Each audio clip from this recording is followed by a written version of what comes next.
Mikrotom. Mikrotom merupakan alat yang digunakan untuk memotong tipis atau irisan suatu jaringan. Sampel jaringan berparafin bergerak maju secara manual menuju pisau sesuai dengan ketebalan irisan yang diinginkan. Hasil dari pengirisan jaringan ini berupa pita tipis yang sangat penting karena irisan-irisan tipis ini akan membantu ketepatan diagnosa.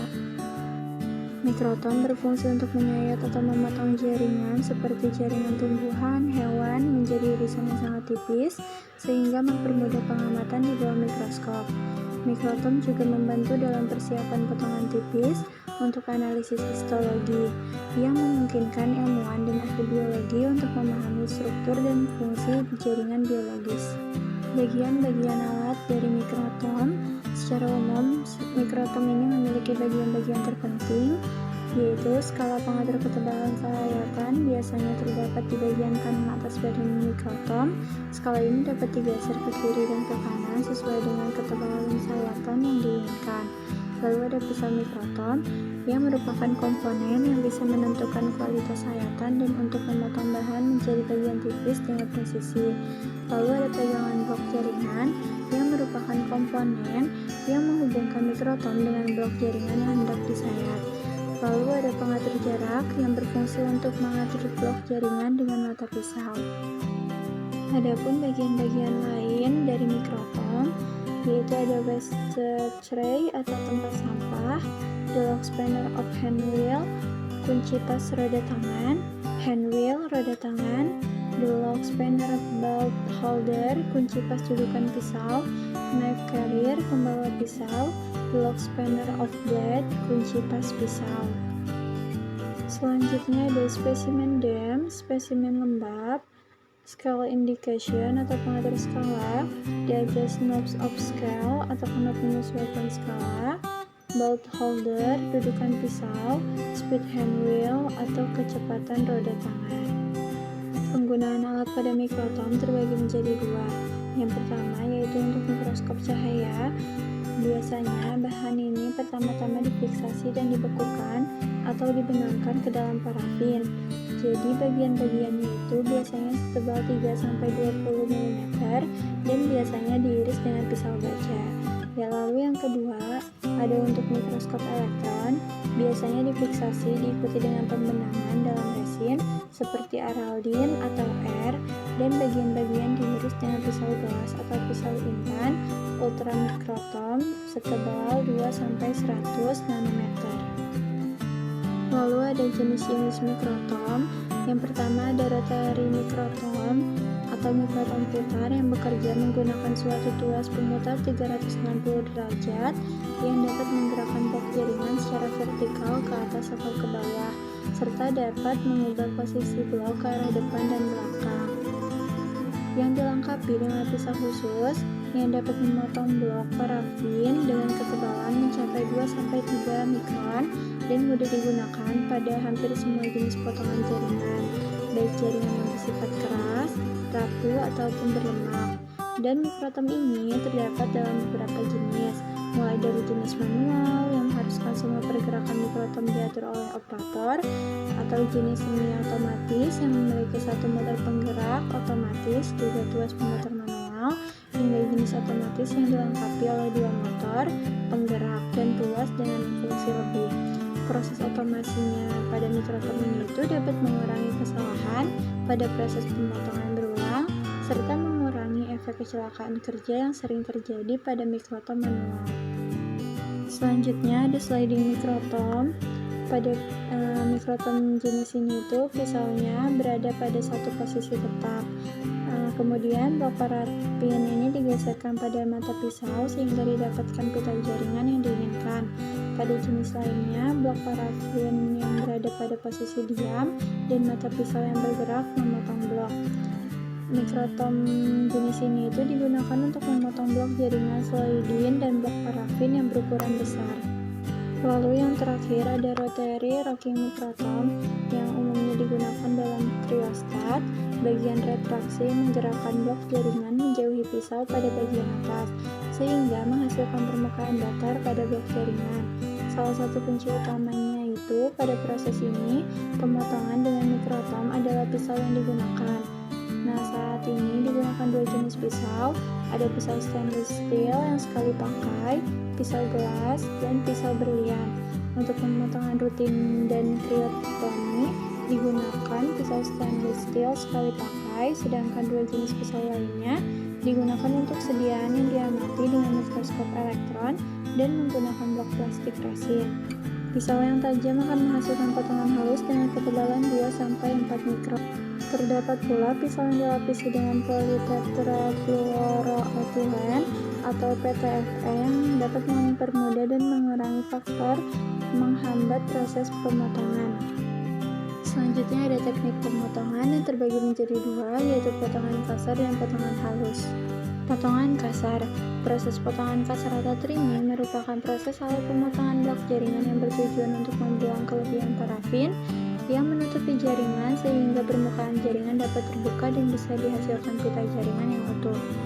Dapat dikatakan potong kasar dikarenakan pada proses ini mikrometer yang diaturnya itu ketebalannya cukup tinggi, yaitu 15-30 mikron.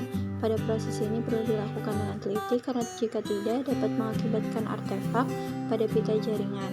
Dan pastikan blok jaringan sudah disetting di belakang pisau sehingga blok tidak langsung terpotong tebal, karena dapat menyebabkan blok pecah dan merusak jaringan di dalamnya. Lalu ada potongan halus. Proses potong halus ini bertujuan untuk menghasilkan pita jaringan dengan ketebalan tertentu. Blok jaringan yang akan dipotong harus didinginkan terlebih dahulu untuk memberikan suhu yang stabil pada blok parafin dan jaringan. Ketebalan pita jaringan untuk jaringan hasil pembedahan rutin ialah 3-4 mikron. Idealnya hasil pemotongan yang baik akan saling menempel satu sama lain sehingga membentuk pita dengan ketebalan yang sama. Namun pita yang terbentuk dapat memiliki ketebalan yang bervariasi meskipun dipotong pada skala yang sama. Variasi ketebalan pita jaringan ini dapat dipengaruhi banyak faktor seperti suhu, sudut, penempatan pisau, dan kecepatan pemotongan, juga pengalaman teknisi. Perlu dilakukan pelatihan berulang-ulang untuk dapat konsisten menghasilkan pita jaringan yang baik secara efisien. Selanjutnya ada persiapan sebelum pemotongan. Sebelum memulai proses pemotongan ini ada beberapa hal yang perlu diperhatikan. Yang pertama, pastikan fiksasi dilakukan dengan tepat. Yang kedua, pastikan proses jaringan dilakukan dengan tepat. Letakkan mikroton dan waterbath pada posisi yang sesuai. Pergunakan filter pengaman dengan benar. Lalu atur sudut pemotongan pisau. Maksimalkan usia pemakaian pisau. Tempatkan kaset jaringan pada posisi yang tepat. Pastikan blok jaringan dalam keadaan dingin. Penjepit itu harus terpasang kuat, namun tidak terlalu kencang karena dapat menimbulkan artefak pada pita jaringan. Dan yang terakhir, pastikan mikroton dan kaca objek yang digunakan dalam keadaan bersih. Langkah-langkah pemotongan jaringan. Yang pertama, pasang dan jepit kaset jaringan. Pastikan roda pemotor dalam keadaan terkunci. Pasang dan atur sudut kemiringan pisau, lalu kencangkan. Potong kasar.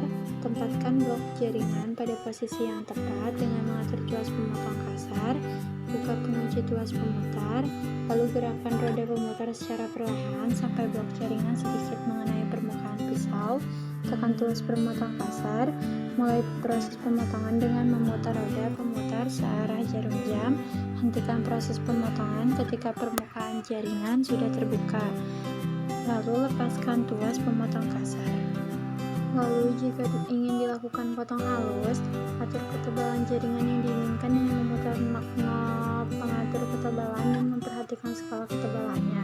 Lalu gunakan sisi pisau yang berbeda untuk proses potong kasar dan potong halus dengan menggeser posisi pisau. Pastikan pisau sudah terpasang dengan kuat. Lalu mulai proses pemotongan dengan memutar roda pemutar searah jarum jam. Ambil pita jaringan yang terbentuk dengan pinset sesuai kebutuhan dan pindahkan ke atas waterbath untuk selanjutnya ditempelkan pada kaca objek. Lalu posisikan kembali blok jaringan ke belakang pisau, kunci kuas pemutar, dan lepaskan blok jaringan dari penjepit dan ganti dengan blok lain yang akan dipotong. Kalibrasi pada mikroton. Yang pertama, pembersihan dan pemeriksaan visual. Pastikan mikroton dalam keadaan bersih dari sisa-sisa sebelumnya dan bebas dari debu atau partikel yang dapat memengaruhi kualitas potongan. Lalu pemeriksaan visual terhadap komponen utama, termasuk mekanisme pemotong dan sistem penggerak. Yang kedua ada pemeliharaan pisau. Periksa keadaan pisau mikrotom, pastikan bahwa pisau dalam kondisi baik dan tajam.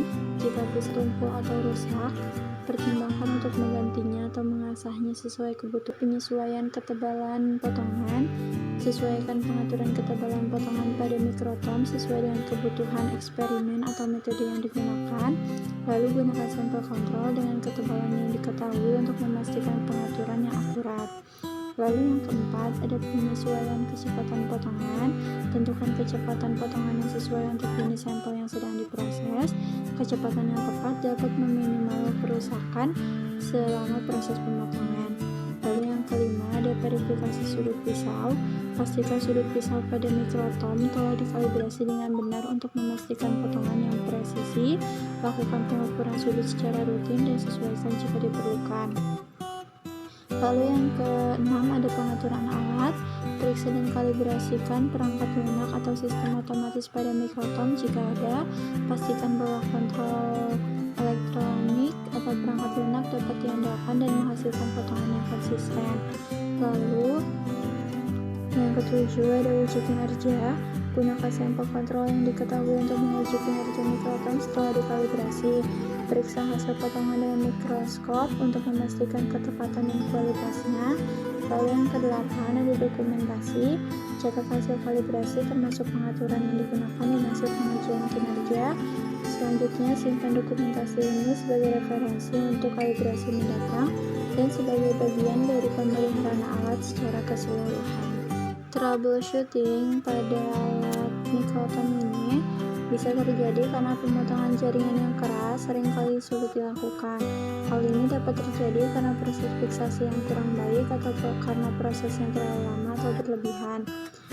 Dan dapat diatasi dengan mengganti pisau mikrotom, merendam blok dalam air mengalir selama 30 menit, dan mengubah sedikit sudut pisau.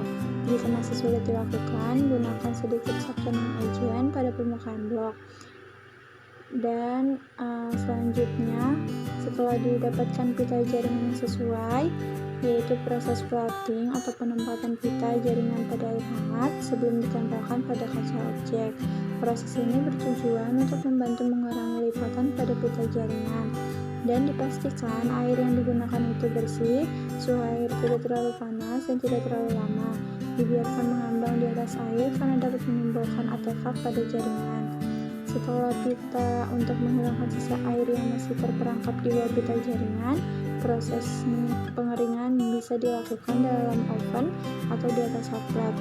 Suhu pemanasannya itu harus dijaga agar tidak terlalu panas, cukup pada titik leleh parafin.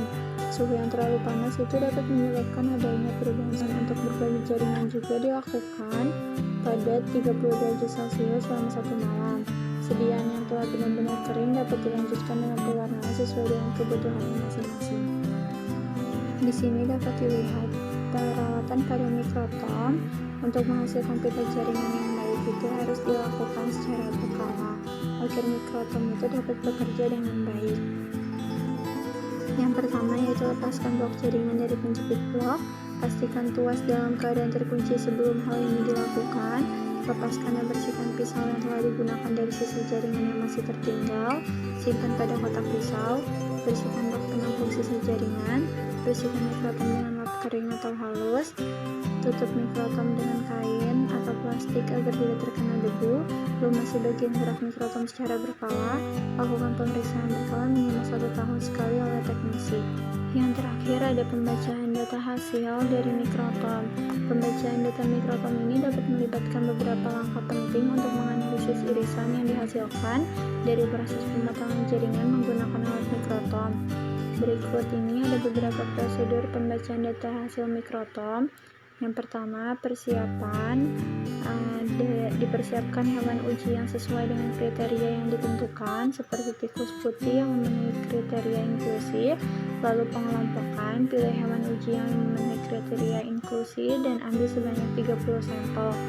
Lalu pemotongan dilakukan menggunakan mikrotom untuk membuat irisan tipis dari jaringan atau organ yang telah difiksasi, dan dilakukan pewarnaan histologi pada irisan yang dihasilkan seperti hematoksin, eosin. Selanjutnya ada pengamatan. Bisa dilakukan pengamatan mikroskopis dengan menggunakan perbesaran 40 kali untuk melihat inti sel sitoplasma dan keseragaman warna pada preparat. Lalu analisis hasil mikroskopis untuk mengidentifikasi struktur dan komponen sel yang terdapat dalam irisan. Dokumentasikan hasil dan data observasi yang dilakukan secara langsung saat observasi dilakukan dan dimasukkan ke dalam tabel data. Lalu yang terakhir, analisis data. Proses analisis data ini disajikan menggunakan cara deskriptif, kualitatif, non-statistik. Karena data yang diperoleh pada penelitian ini adalah dalam bentuk deskriptif dan nilai data tidak dapat dianalisis statistik.